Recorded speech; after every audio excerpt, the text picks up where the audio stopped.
Assalamualaikum warahmatullahi wabarakatuh, sahabat Rizky. Baik, hari ini alhamdulillah kita bertemu kembali pada kesempatan hari ini dan mudah-mudahan kita semua dalam keadaan sehat walafiat. Baik sahabat, hari ini saya akan sedikit berbagi tentang Google Doc masih Google Dokumen.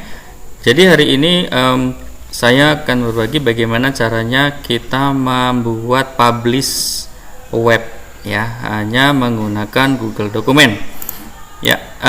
Tahap pertama seperti biasa kita masuk ke Google Apps-nya dan pastikan kita sudah online atau sudah sign in atau sudah login ya. Kita buka cara ini. Saya buka di sini di Google Apps-nya, dokumen. Kemudian juga bisa kita melalui Drive. Oke, saya membuka melalui dokumen saja ya. Langsung dari Google Apps-nya. Oke, tahap selanjutnya kita akan diarahkan ke beranda Google Dokumen ya. Oke. Jadi sahabat semua nanti siapkan berkasnya atau filenya mana yang akan dipublish. Kita akan membuat pengaturan agar bisa dibaca dengan secara web. Oke. Ini saya akan coba buka. Ini ada file. Oke, saya buka.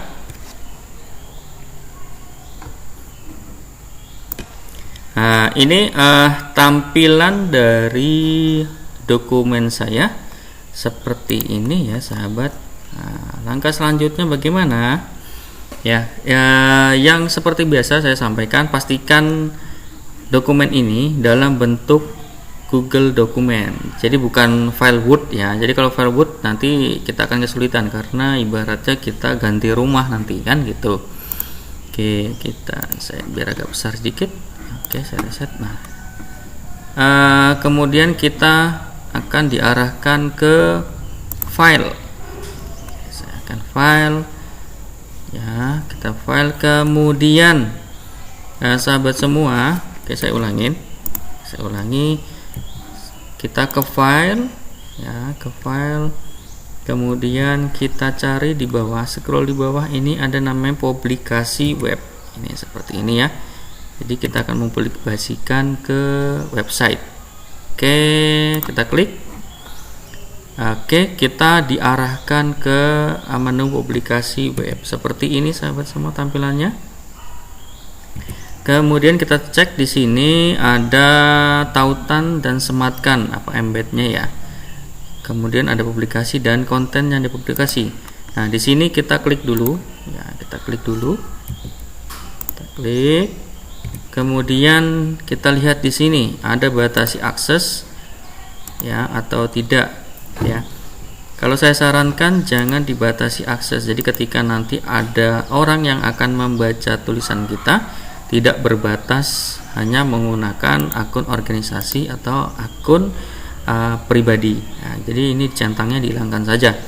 Kemudian di sini terbitkan ulang secara otomatis. Ya, ini saya sarankan dicentang saja karena apa? Nanti pada saat kita ada perubahan dokumen yang kita bagikan otomatis langsung ikut berubah. Ya, ini tautan ya. Kemudian kita lihat di pengaturan sematkan. Oke, ini sama pengaturannya seperti ini ya kan, ini sama ya. Kemudian kalau bedanya yang tautan dan sematkan adalah ketika kita sematkan nanti kalau kita punya blog maka kita hanya memindahkan linknya saja, URL-nya saja ya. Kalau tautan nanti kita bisa membagikan juga ya. Kalau yang sematkan nanti ada ukurannya tuh.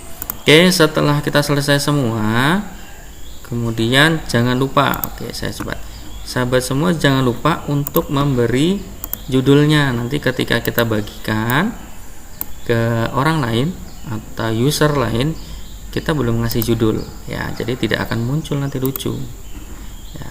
Itu saya ulangi, kita publikasi web.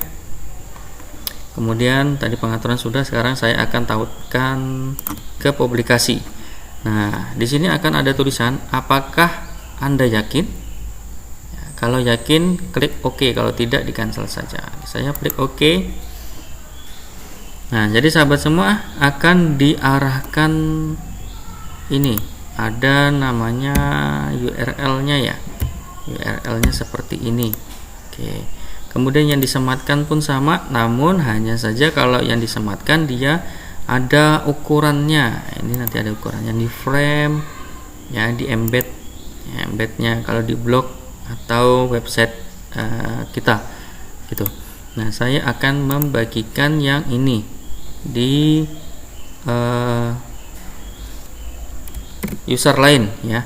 Saya copy, kemudian saya paste ke sini, kita buka, kemudian paste ya, kita salin, enter.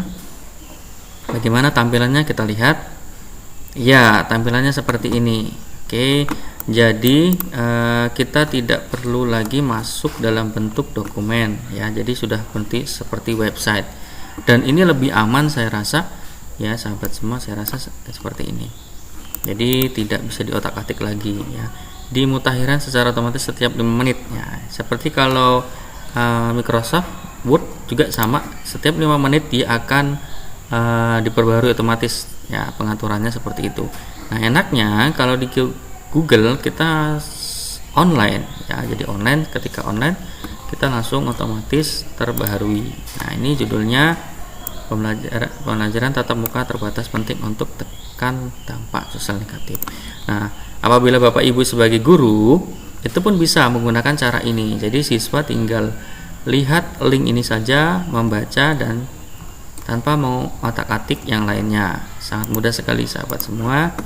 Nah, jika memang mau membagikan, ada 3 yang sudah direkomendasikan oleh Google: email, Facebook, dan Twitter. Jadi silahkan nanti mengkondisikannya gitu. Nah, cukup sekian sahabat yang bisa saya bagikan, mudah-mudahan bisa diikuti. Jika memang ada pertanyaan, silahkan ditanyakan langsung di kolom seperti biasanya. Saya akhiri. Assalamualaikum warahmatullahi wabarakatuh.